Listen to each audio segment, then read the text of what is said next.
हा आम्हाला अभिमान आहे की राजदंडाचं महत्व हे आता आपल्या सर्वांना कळलं आहे। सर्वजण मला विचारायचे राजदंडाची मूर्ती म्हणजे काय आहे?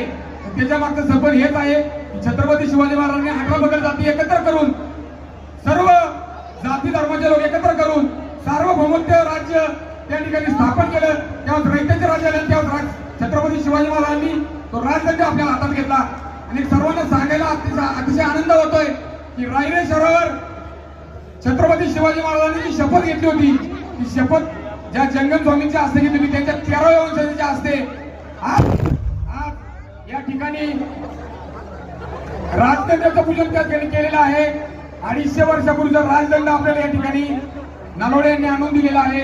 हे जो आपलं एक भाग्य आहे।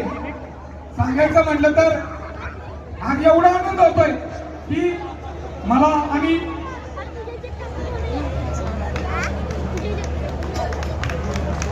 हा क्षण जो अनुभवतो होता, हा क्षण अनुभवताना या अंगावर काटा येतोय।